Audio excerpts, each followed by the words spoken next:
ॐ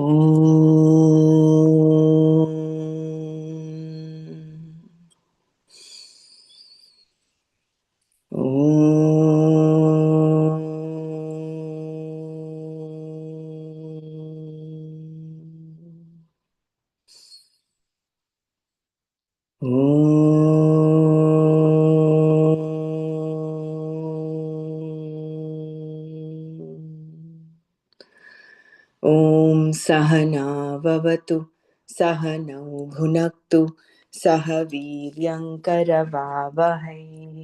तेजस्विनावधीतमस्तु मा विद्विषावहै ॐ शान्ति शान्ति शान्तिः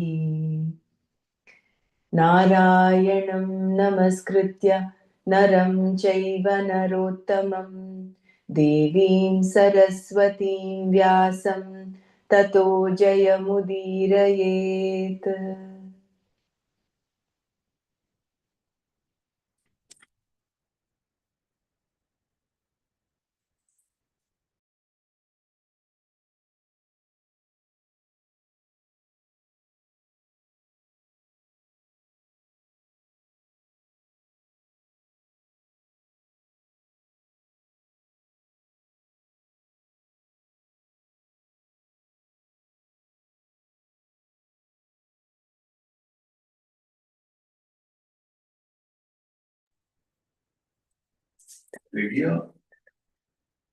Video link.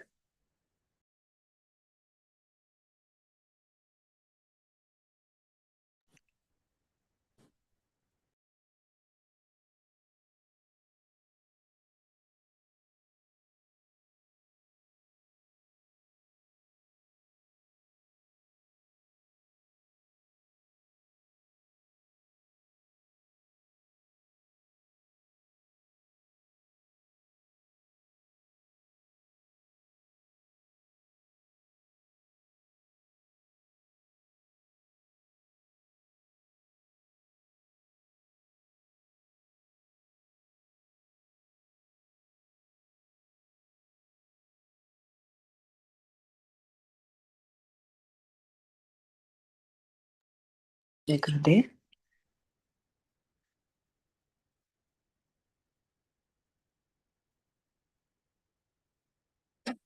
We were at verse 29 yesterday, which is आश्चर्यवत् पश्यति कश्चिदेनम् आश्चर्यवत् वदति तथैव चान्यः आश्चर्यवच्चैनमन्यः शृणोति श्रुत्वाप्येनं वेद न चैव कश्चित्. One looks upon the self as a wonder. Similarly, another speaks of it as a wonder, and another hears of it as a wonder, hears it as a wonder. Still another, even after hearing about this self, does not understand it at all.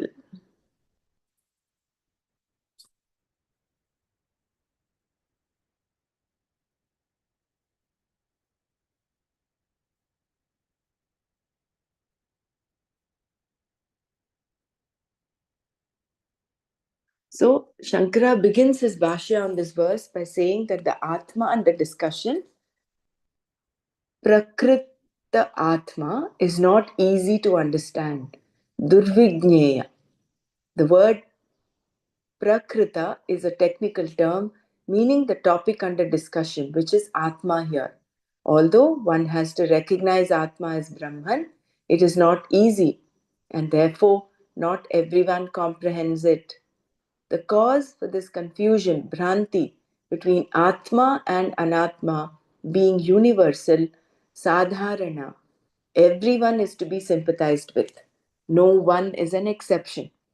Arjuna was not the only one lamenting his lot. Knowing this makes us feel that we are in good company. This is much like the feeling that one gets after doing the life story, wherein you know that everybody else is sailing in the same ship.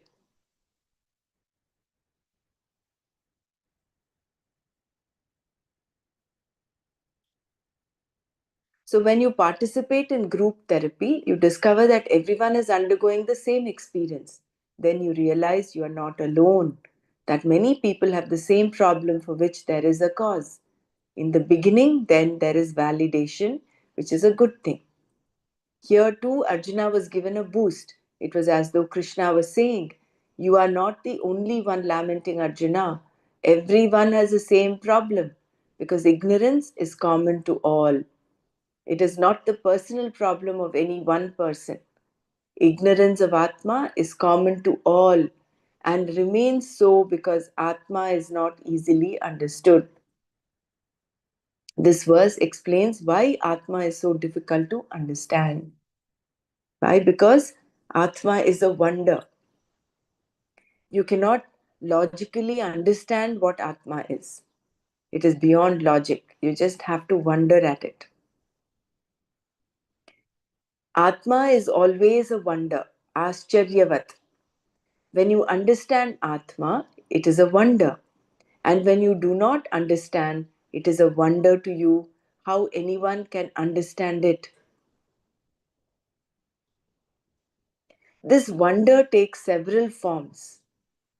Atma is something never seen before, Adrishta Purva, something that appears all of a sudden to one who has been taught by a guru, something that is striking. The student understands and looks at the Atma as a wonder. Ascharyavat Pashyati. Why? Because he or she now looks at himself or herself as a wonder. When I suddenly discover that I am the whole and everything is centered on me, everything is me, it is definitely a wonder. First, this reality of oneself seems to be an impossibility. Then it becomes a vague possibility. And finally, it is real, true. Anything that is experienced by me is myself. I am all the sounds. I am all the forms and colors. I am all the smells and sources of smell. And I am all the tastes and sources of tastes. Not only am I the food, I am also the one who eats the food. Otherwise, I would be eaten up. I am even the one who made the Vedas. I am not merely a reader of the Vedas. I am its author. I am the one to be understood by means of the Vedas. I am the one who is the Lord Brahma, the creator of the entire cosmos.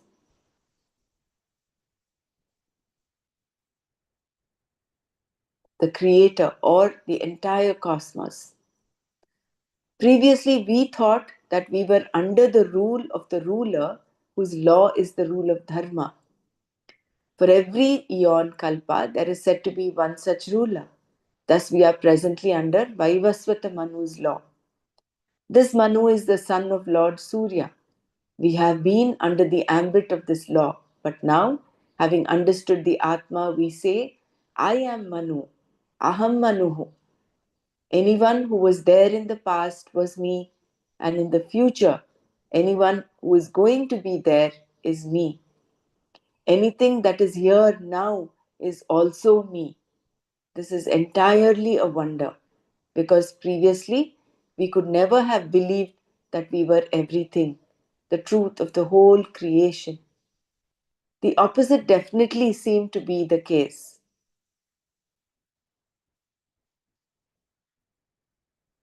because all through we believed that I am the limited body, mind, sense, ego complex.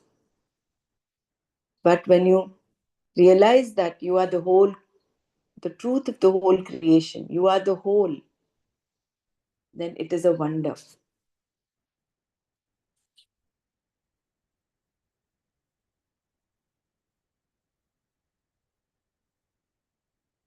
This very vision, darshana of the Atma, the knowledge of Atma, is a wonder, ascharya. And when we listen, shravana, to the explanation of this Atma, it is another wonder. To hear that you are the truth of everything, Satya, the source of all happiness, anyone's happiness, Param Brahma, is a wonder. Every creature in the world picks up some small flakes of happiness, Ananda, all of which are from the original mountain or ocean of the Ananda, which is you. Thus, when the teacher talks about the Atma, he or she describes it as a wonder. Ascharyavat anyaha enam vadati. Atma is a wonder all the way.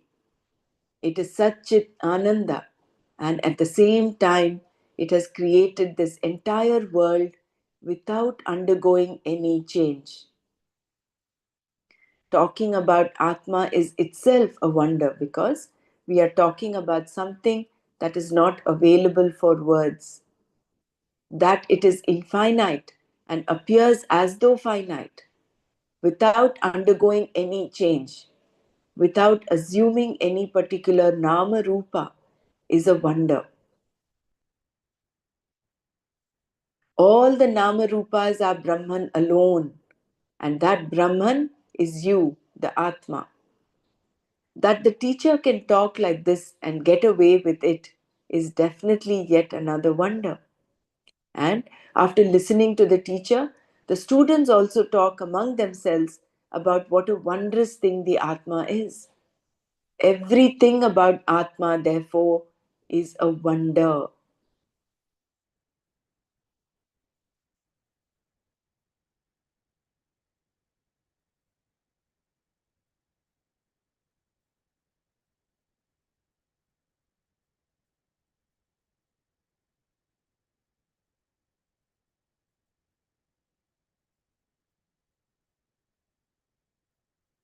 I think this is the bottom line in Vijnan Bhairav also, right? You're just bringing yourself to that moment of wonder, to that present moment. Lastly, it is a wonder that it cannot be understood even after having heard about it. Shrutva api enam veda na cha eva kaschit. Just as a very subtle joke is not understood, people do not understand Atma at all. It has to be explained to them.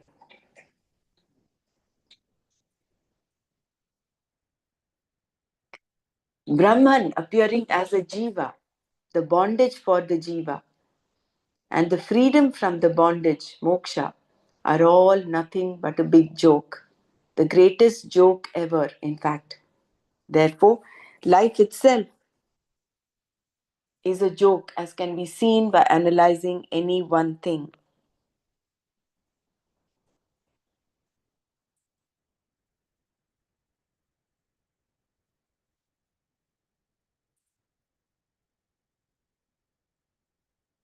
Life is like a very subtle joke. If you analyze a thought, there is no thought at all. Where does any given thought begin and where does consciousness end? Whatever you confront in the world is nothing but your thought. That there is a world for you is because you have a thought. When you ask, how far is any given thought true? Where does the consciousness end? Where does the thought begin? You will find that there is only consciousness. There is no thought. There is no beginning of the thought. There is no form of the thought. All that is there is consciousness. This is both the beauty and the joke of the Atma. The whole thing is a continuous joke. There is as though an original joke, and then afterwards a variety of secondary jokes, one after the other. Marriage is a joke, and children are secondary jokes. Childbirth itself is a joke, and so are the birth pangs.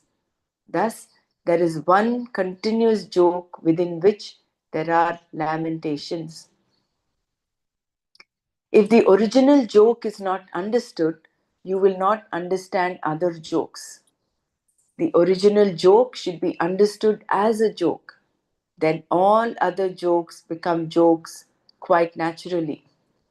The last joke, perhaps, is that there will always be someone who, after listening to Vedanta, will say, "Please tell me what the teaching is." This is like the man who listened to a musician sing Bhupali, the name of a particular melody raga, in Hindustani music for an hour.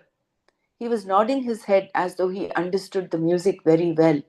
At the end of the rendering, however, the man said to the musician, "Panditji, please sing Bhupali next." Similarly, there is always someone in the audience who, at the end of a Vedanta talk, will say, "I did not understand anything. I saw nothing in it at all." If someone else expressed his or her appreciation of what was said, the first person may accuse that person of having been swept away, of not having retained his or her independent thinking, of having lost himself or herself in a sea of meaningless words. Faced with such criticism, the person who understood may begin to doubt whether there had ever been a time when he or she had thought independently.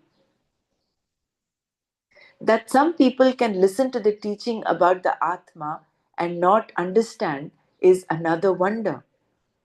Because it is a wonder, it is not easy to understand. Only a few people can understand such wonders. Even a simple joke is not understood by everybody, much less the Atma joke. Because it is too big a joke, no one can say it is easy to understand. Therefore, it is no wonder that, having listened to talks about Atma, some people do not understand, or that people do not understand can also be taken as a wonder, since what is to be understood is themselves. All that is being talked about is oneself, a self evident fact. We experience this Atma all the time. Only because of the Atma do we experience the world. Everything in the world is unlike Atma. This Atma as Ananda is very evident in moments of joy when we discover ourselves to be full, Purna. But still, even when it is pointed out that we are that whole, we do not understand, which is another wonder. Shrutva api enam vedana cha eva kaschit.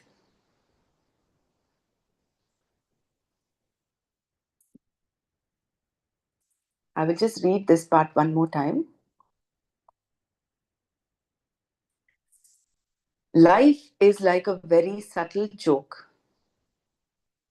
If you analyze a thought, there is no thought at all.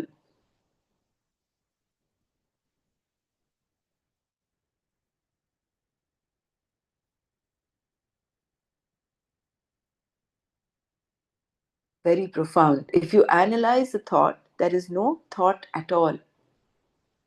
Where does any given thought begin and where does consciousness end? Whatever you confront in the world is nothing but your thought. That there is a world for you is because you have a thought. When you ask, how far is any given thought true? Where does the consciousness end? Where does the thought begin? You will find that there is only consciousness. There is no thought. There is no beginning of the thought. There is no form of the thought. All that is there is consciousness. It's like when we are in deep sleep, the world is oblivious to us. It doesn't exist. But the moment you wake up with the thought that I am, I am so and so. You identify yourself. And then it is then a series of thoughts that make up the waking world. And again, when we sleep, all those thoughts as though get dissolved into deep sleep.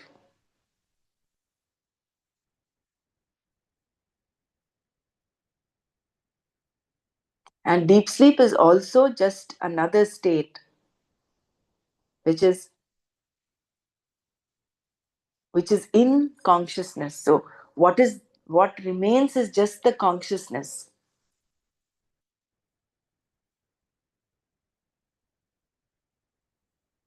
And it is on this that all these are dancing, all these, as though the world is showing up. And that is also a thought. This is both the beauty and the joke of the Atma. The whole thing is a continuous joke. There is as though an original joke, and then afterwards, a variety of secondary jokes, one after the other.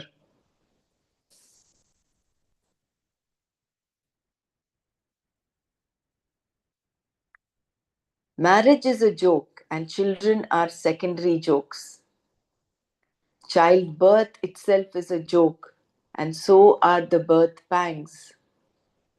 Thus, there is one continuous joke within which there are lamentations.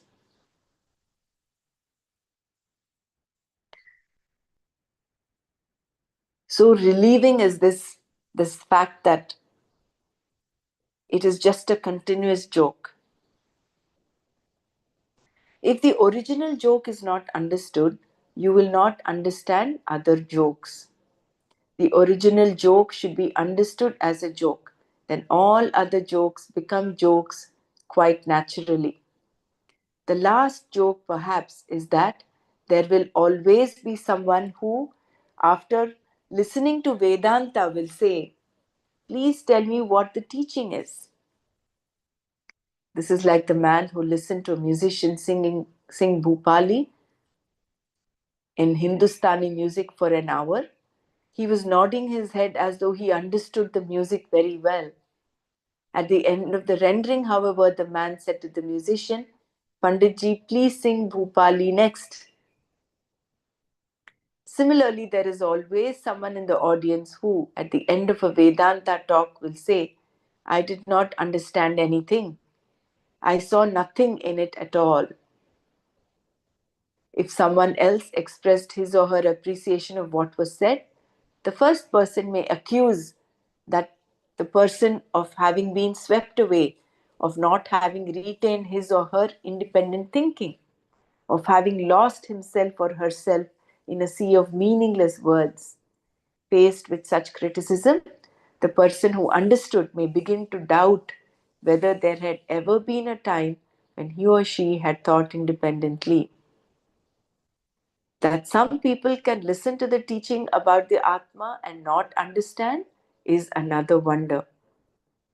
Because it is a wonder, it is not easy to understand. Only a few people can understand such wonders. Even a simple joke is not understood by everybody, much less the Atma joke. Because it is too big a joke, no one can say it is easy to understand. Therefore, it is no wonder that, having listened to talks about Atma, some people do not understand, or that people do not understand can also be taken as a wonder, since what is to be understood is themselves.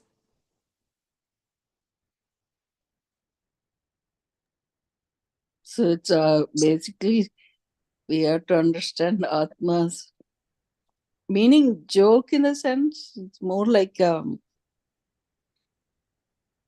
not to worry about it, right? That's basic. That that's what that. It is like the idea of the joke came up because It Yeah, was said that it is subtle. It is like a very subtle joke, right? joke. Yeah, like Brahman, as a whole consciousness. I mean, he's the whole, and whatever is this is happening, we know it's like it's mithya, meaning it's not that permanent. So why is worried so much about all the problems that we have happen from this birth to, like, then the growing up, marriage and children, and then to go on with that aging process, and the end, you take it as joke in the sense, I mean, you take it with in that perspective, right? Like that Atma is that knowledge of Atma. If you carry that all along, then people won't be worried about so much about all the things that's happening. I mean, that you still have to do what you have to do, um, but then having constantly Brahman in your mind, then you don't have to worry about all that. But in the earlier stanzas that you read, like Arjuna, how that ignorant, he's not the only one ignorant of the Atma, but everybody is like, so we are not really know about Atman. So once then you wonder about what Atma is, you hear about it, you see about it, and all that.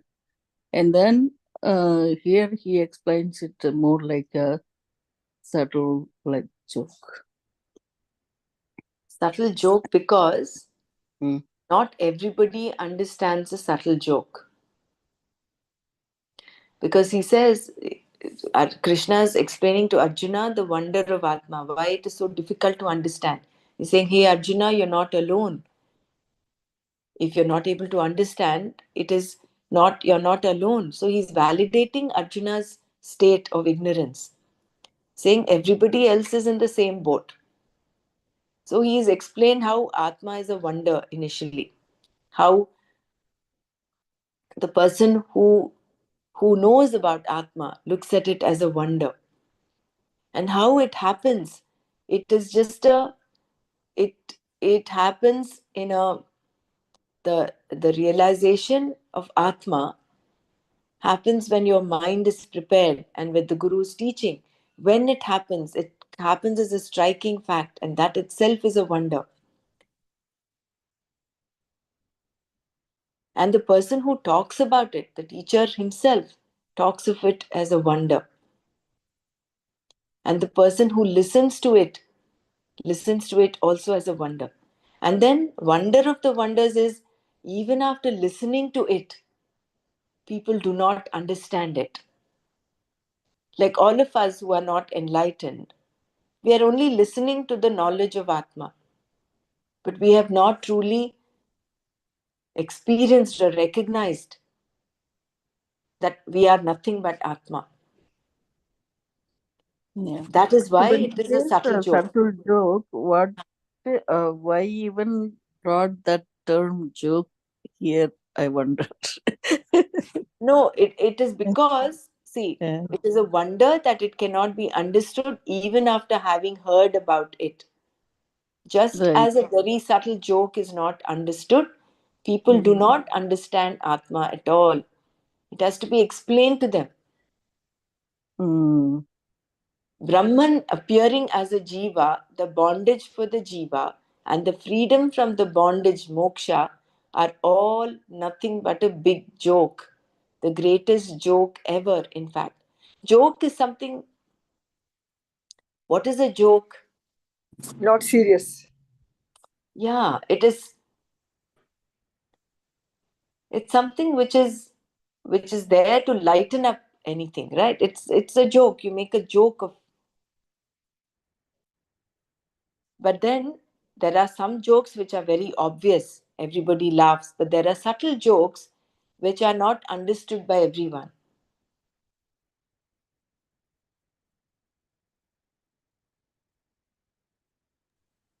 Life is a joke. It means it's just the happening events and nothing more than that. Like that he wants to tell. Means we are very serious about the life, but it is just fleeting moments. But here they have said that the Atma is also a joke. That is the original joke. Atma is not a joke. No, no, this line I was just reading it. They have said, na, Last this is line, huh? this is both the beauty and the joke of the Atma. And then they have said this It's a in wonder the also. yeah, in the next paragraph they say if the original joke is not understood. So this original joke is of the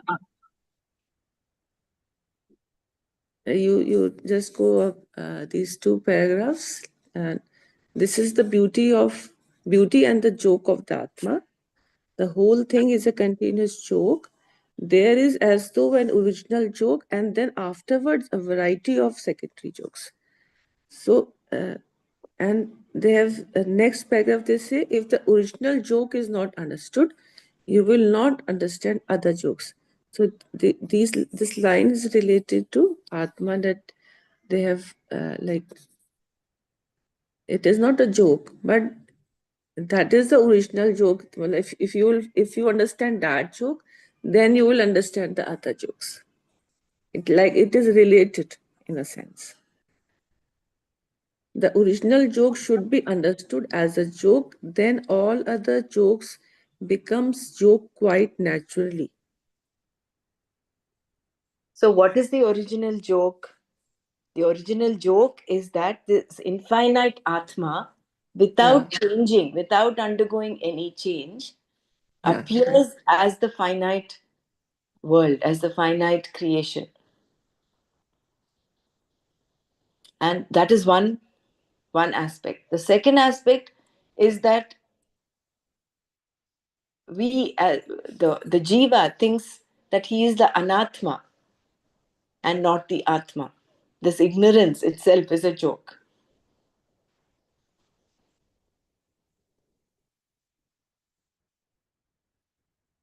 Yeah. Atma is not a joke. Atma is satya. Atma is the truth. No, what no, it is just the way of I think writing of Swamiji, that how he has in context that life is a joke. The heading which says life is like a very subtle joke. So just in explaining it, I think it is an explanatory form in which he's written that it is both the beauty and the joke. Both the joke, beauty and the joke of the Atma. It is not Atma being the joke. No, of the Atma. Yeah. Or joke of the Atma is misunderstood. Atma is misidentified. Yeah. The Atma, I identify myself with the small I, and I bind myself to this body, mind, intellect, and ego. Thinks everything else is belong to me. Like nothing is belong to you. Like there are a lot of misunderstanding, right? Like with our, if we don't have the knowledge of this Atma, I think this is the eternal life. Yeah. So if this thing I found very interesting and very profound is if you analyze a thought, there is no thought at all. Yeah, even the thought that he said, like no beginning, end, like consciousness also, like it's a continuous type, the consciousness. So once one we know the whole consciousness about Brahman, so that um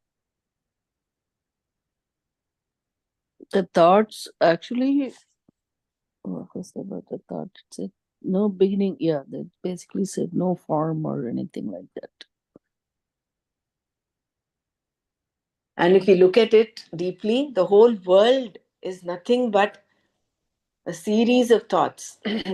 Mm. But How he we says, write no, these there is thoughts. no thought like that, Hmm? right? Yeah. In that word form, like it says, when you ask how far any given thought true, and where does the consciousness end and the thought begin, there's only consciousness. There's no thought.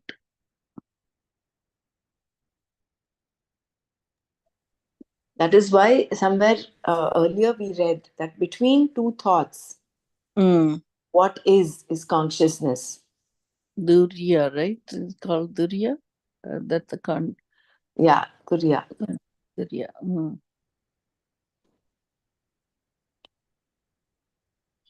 That's a Durya is a deep consciousness, right? Is that what the Durya is? I think Turiya it's Avastha Turiya. is the fourth state of consciousness. That is the highest state. Yeah. Mm.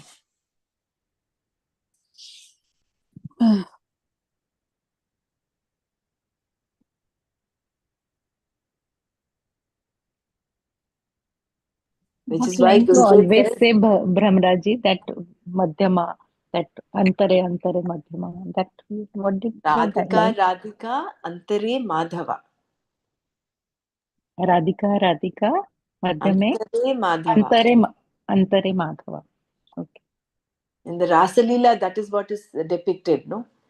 He is there between two gopis. He's dancing there, and he appears as though he's dancing with every gopi or gopika.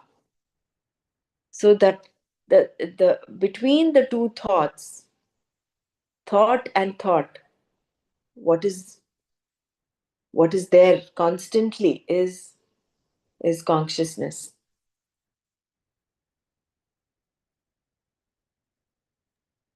So, Dr. Pramana, the other day you said something about Nana's saying from Maitreya Upanishad or something you mentioned.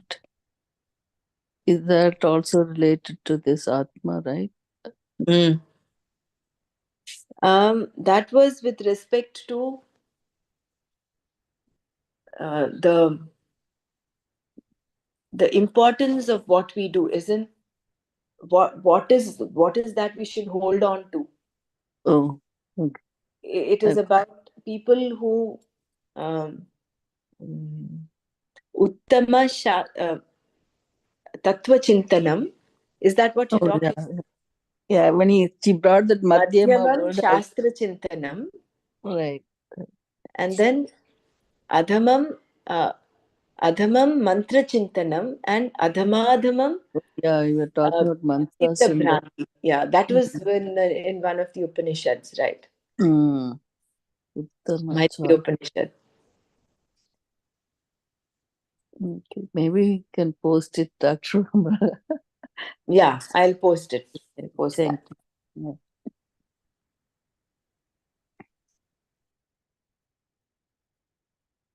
And when he says only a few people can understand such wonders, Krishna himself later in the Bhagavad Gita talks about Manushyanam sahasreshu kaschit yadapi chintayet yatatam api chintanam kaschin mam veti tatvatah. He says of the thousands and millions of people, only a few will come to this, want to understand who I am. And of those people who attempt to understand who I am, very, very few people will actually understand me. So that is why it is said this thing is not easy to understand. Because it is a wonder, it is not easy to understand.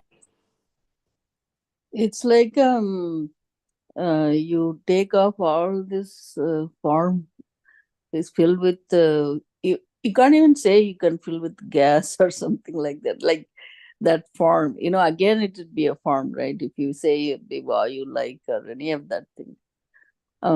I think I don't remember exactly where when we read Tattva Bodh or Atma Bodh, we read it as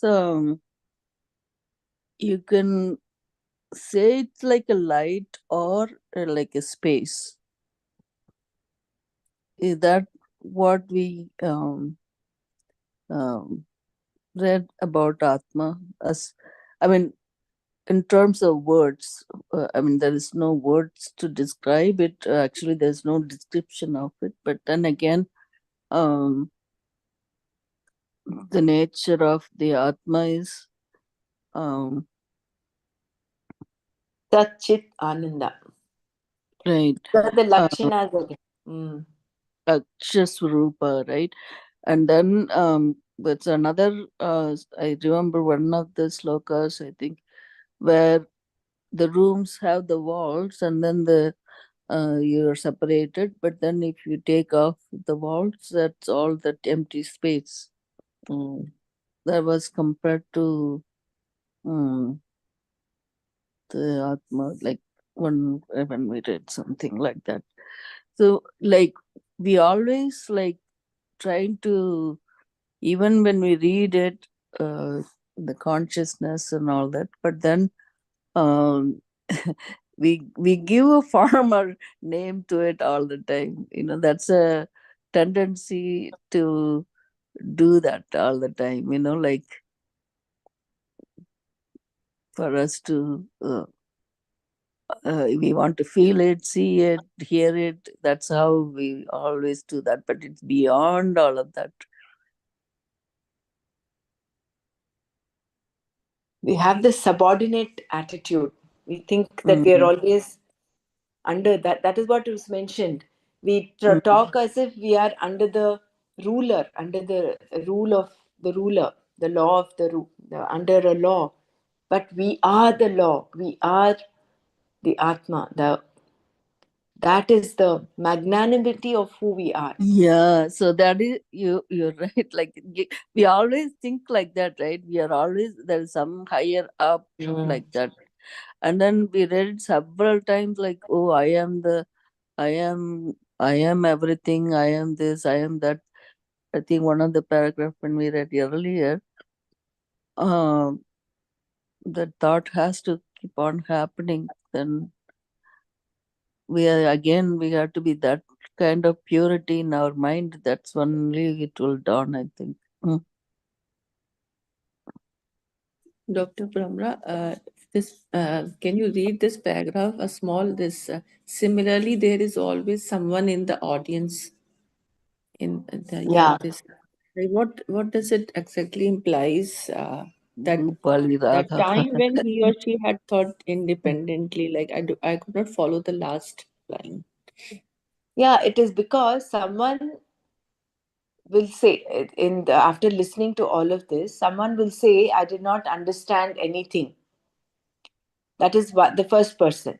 Supposing someone expresses his appreciation of what the talk was about, then the first person will accuse the second person of having been brainwashed,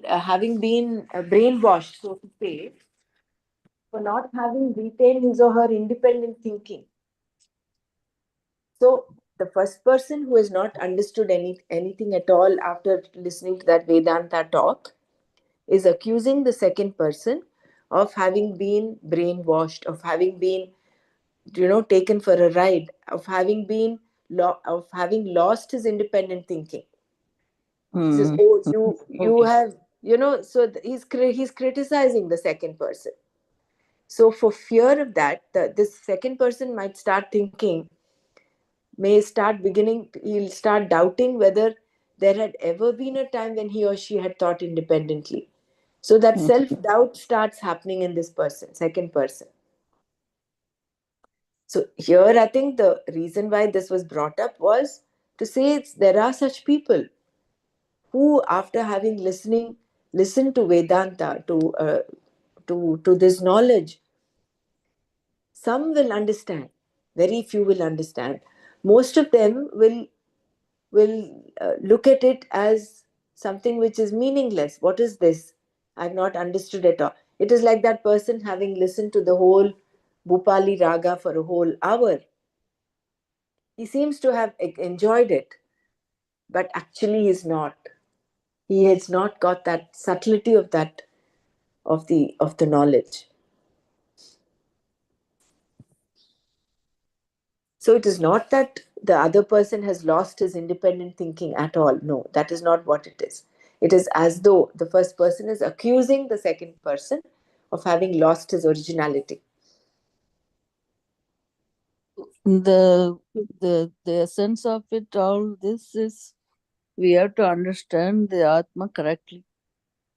Yeah, it requires that um, you'll You have don't to want to have any attune doubts yourself in to that our head. knowledge. Right, no Yeah. doubts.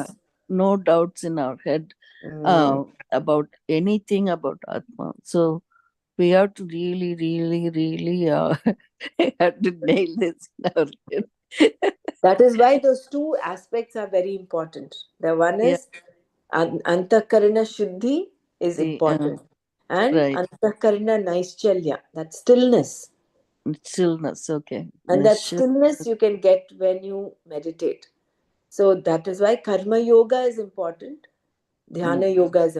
So these two, when you do, when you're out of that raga dveshas, you're out of that, the clutches of the likes and dislikes,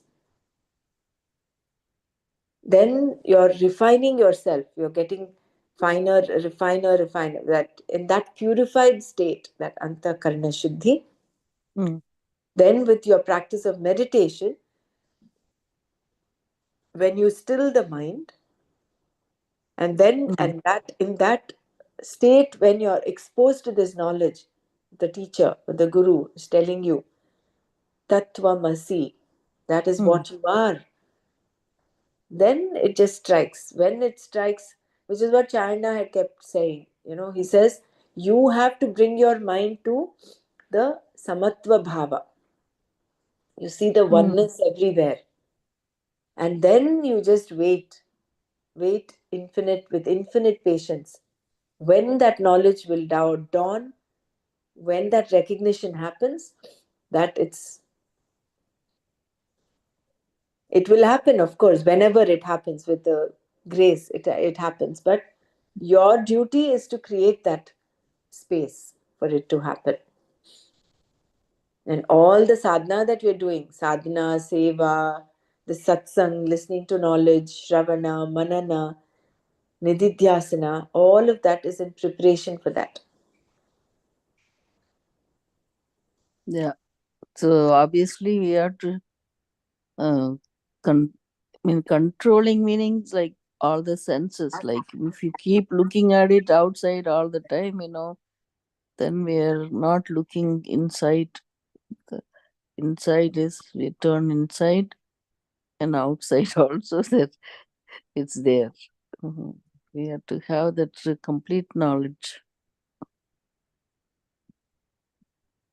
Jai Gurudev, I was just thinking about Gurudev's passage. He says, walk lightly on this planet. Yeah, very right. Well, he says, walk lightly, walk as if you're walking on clouds. Mm. That we walk as if we're walking in quicksand. We get our feet stuck in Yeah, events and situations and people and what this person said. Yeah, And taking everything to your heart. mm, Yeah, correct.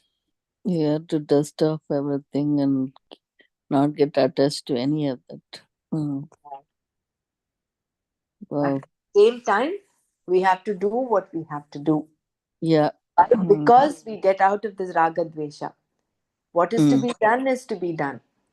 And that is the only way we can purify ourselves as householders. Mm. Yeah. The difficulty in understanding. Why is it that people cannot understand? It is not calculus or something that requires a certain intellectual preparation and acumen. Brahma, did you read the last paragraph? All that is being talked about. Yeah, yeah. Oh, you did. Sorry. Okay. All right. Sorry. Only because of the Atma do we experience the world. Everything in the world is unlike Atma.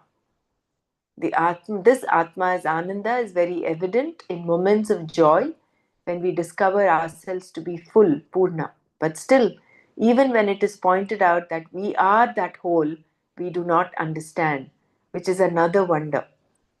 Shrutva api enam Vedana cha eva kaschit. So, why is it difficult to understand? The difficulty in understanding. Why is it that people cannot understand? It is not calculus or something that requires a certain intellectual preparation and acumen. All that is required here is to see what is being said. Yet, some do not see it. This is because seeing oneself is not like seeing an object. It is not knowledge of an object like a pot, which depends upon another object, clay, only one of which you may understand. To see oneself is knowledge of oneself as something that is not subject to negation. It is knowledge of the whole. Atma is therefore to be understood as the whole, that which is free from all attributes, which is yourself. All attributes are incidental. What is to be known here is very clear and in itself does not require any intellectual discipline like calculus. Even a wise person, in order to learn calculus, has to start from 1 plus 1 equals 2. And it will take the person ages to understand calculus. Atma, on the other hand, is very simple. All that is required are your experiences in life.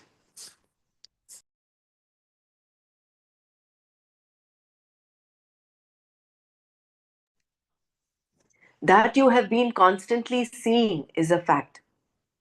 That there is no answer to the seeing, sorry, that you have been constantly seeking is a fact. That there is no answer to the seeking is another fact. You have tried various pursuits and none of them has yielded what you wanted. This is also a fact. In between, you had some moments of joy, which is another fact. These two latter facts are the ones that you have to analyze in order to understand yourself, the Atma. Because you have assimilated certain experiences, you cannot say that you have no raw material to analyze. The three states of experience, waking, dream, and deep sleep themselves, provide you with enough data. That one state cancels another state is enough data. Therefore, it is not that you lack materials or data. All you require is someone to lift your vision, for which a means of knowledge, pramana, a teacher, acharya, and a vision, upadesha, are all there. Then you should be able to see the fact. Then understanding should take place. To see an object is no problem. Your eyes are there, the object is there, and you see it. Similarly, if the teaching is available and the Atma is available, then knowledge should take place. There should be no hindrance to your gaining the knowledge. But still, seeing may not take place, and this not seeing is described in this verse as a wonder. Krishna pointed out here that seeing is a wonder and not seeing is a greater wonder. That a person can come out of the whole teaching untouched, unscathed, as it were, is definitely a wonder.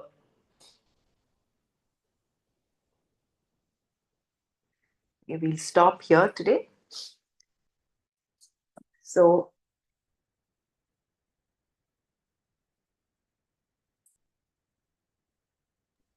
Brahma, you are saying, I didn't allow you to complete that. So our thinking is always, you mentioned it's like your subordinate.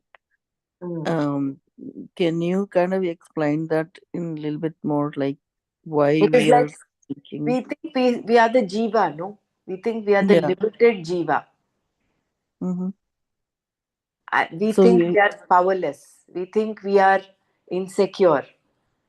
mm, We so are that thought bound. comes because of our own weakness, Mm. that we are limited. limited being, but in fact, we are not limited. We are not limited. And Yeah. we always think there's a higher power that is Mm. controlling or taking. I am Right. limited. Oh God. I mean, that is why Gurudev actually says, Mm. the songs which say, oh, I am a sinner, you are the one to redeem me. He does not Mm. really encourage such things. He says, you are Yeah. not the sinner, you are the one, you are the whole. Yeah, we always In point fact, out, oh, there's always Uparwala, like how they call, oh, there's always the God is there. Like we say that, obviously we have to realize that you are that, God or Brahman. But even to say that, we have to have that purity in our heart to do that. Mhm. Yeah. Mm. So there is one thing that when we say, it said, Yani kani cha papani janmantara kritani cha tani tani pranashyanti pradakshina pade pade. Mm. Papoham papa karmanam papatma papa sambhava trahimam kripaya deva sharanagata vatsala anyatha sharanam nasti tvameva sharanam mama Oh. tasmat Mm. Karunya bhavena raksha raksha janardhana. This is what we do. This is the shloka that is chanted when we do the Atma Pradakshina. Oh, But very there, nice song. yeah, but then there are some sentences there which Mm. tell you you are limited, you are like a papi, you are like a sinner, Mm. which is which is really not in line with Vedanta. It is Vedanta says you are the Atma. You are only Mm. considering yourself. You are only under the illusion that you are a jiva. Mm. So there is that, even some of the slokas, right? We say Deepat Jyoti Parabrahma Deepat Jyoti Janardanaha. Hmm. Deepo me haratu papam Deepat Jyoti namostute. Mm. Like that is, we always say whatever we, obviously every day we are doing some mistakes, you take care of it, or Shatru Buddhi Vinashaya. So we kind of having to purify ourselves. We are saying that, is that something you can take it that way, or? Yeah, I think, Mm, see, that is mm, why, see, if you talk out of context, and number one, second, mm, like it was said, truth is multidimensional, no? mm, So on one side, you as a karma yogi, we are asked to, a karma yogi is one who recognizes Ishvara as the lawgiver, as the dharma. mm, So there is an element of you looking up to the divine and recognizing Ishvara as the creator of the world. mm, But on the other side, you're said there is no two, there is only one. mm. So there is a little as though contradiction here, Contradiction, yeah. isn't it? But we Mm-hmm, have to go through with the understanding. Why are we asked to look at Ishvara as the lawgiver?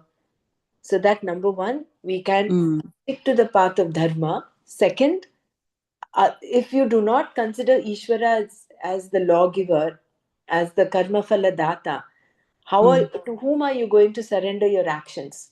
In karma yoga, it is you surrender, keep him in your mind, and offer every action unto him. And mm-hmm, whatever the result, you take it as prasada. So mm-hmm, unless you have this dvaita bhava there, you cannot really have this mentality, this attitude of offering of yajna bhava is not there, isn't it? So mm-hmm, I think we will have to see from where how Vedanta in from this context and understand it rather than get lost in the seeming contradictions. mm. See, on Yeah. one side we are said, don't consider yourself jiva. You're not the jiva, you're the atma.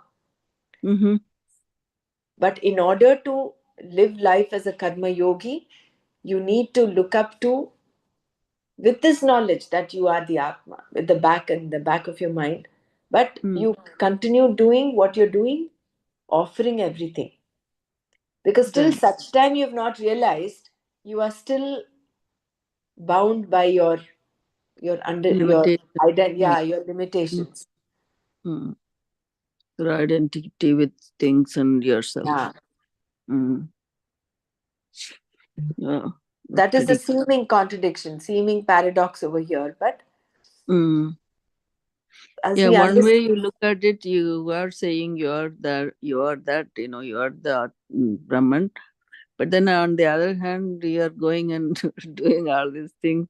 yeah, So then we have to because worship. Yeah. How do we do that? because there is a danger Mm. of you not doing anything if you Mm. just tell yourself, hey, I am the Atma, I am not the doer. Do. Then there Mm. is a danger that you may not even do what you're supposed to do. Exactly. You Yeah. will become very passive. You're not Mm-hmm. dynamic. You're not. And then the Mm. world runs because of the world requires That activity action to, need to, yeah, yeah. Mm-hmm. in So the order for it to karma move. yogi part, and then this next one is the dhyana.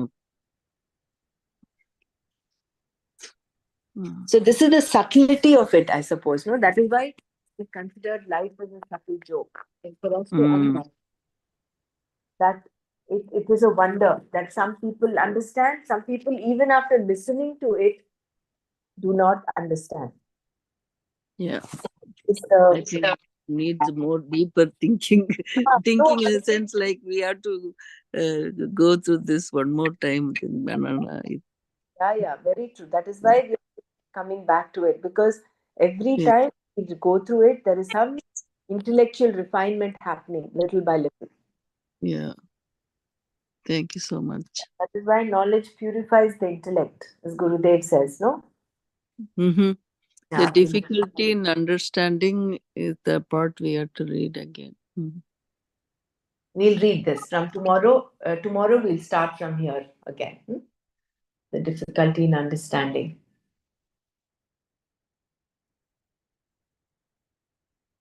I mean, we can't be grateful, more grateful to to the whole Sampradaya and to the Guru Shishya Parampara for having given us this beautiful Shankara's Bhashya and Yeah, I wonder what Shankar wrote in Sanskrit about the joke part. I mean, I'm sure the Swami Dayananda Saraswati also did the Bhashyam based on that. Oh, trying to see the words they used. yeah. So we'll close here today. I saw there's some chat. Yeah, can we read it again? It's truly amazing and wonderful to see yourself in this vast universe. Your importance and role gives real wow feeling. I know.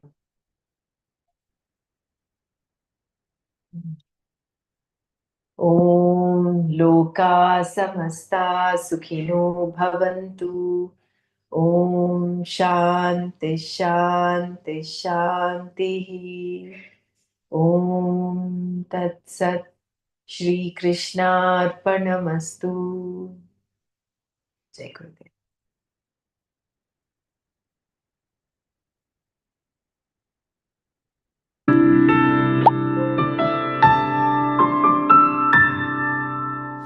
चलो will do a short meditation. हाँ, सब लोग आराम से बैठ जाइए. Everyone sit comfortably easily. रीढ़ की हड्डी सीधा रखे. Let's keep our spine erect.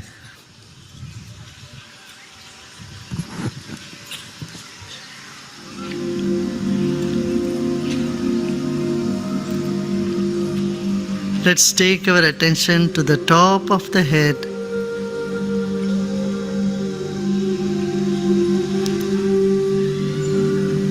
And become aware of the vast sky above the head. सिर के ऊपर विशाल गगन है.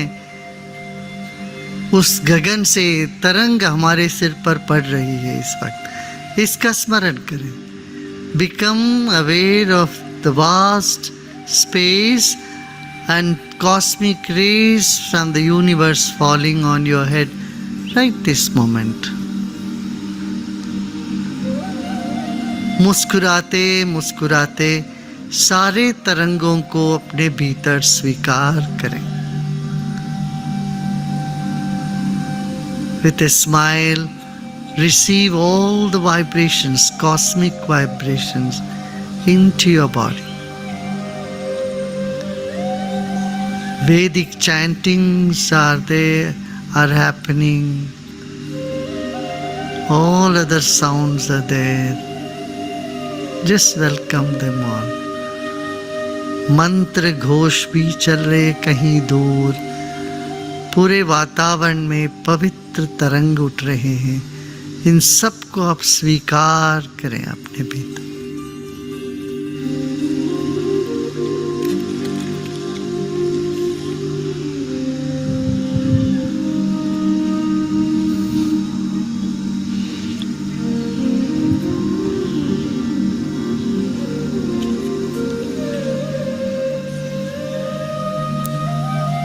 Let's also chant Om. हम भी 3 बार ओंकार का ध्वनि करते हैं. गहरी सांस लीजिए.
Relax your whole body.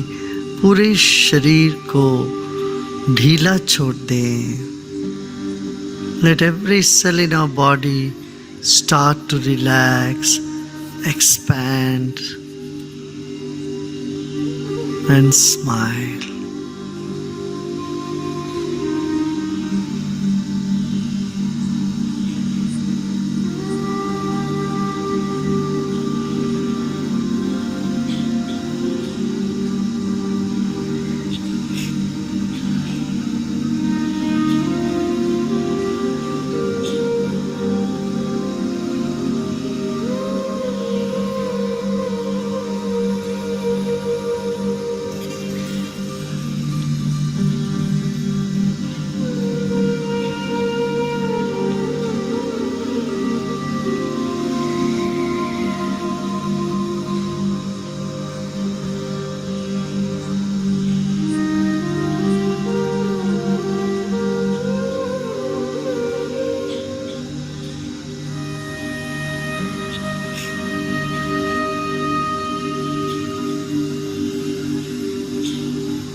Om shanti shanti Shanti.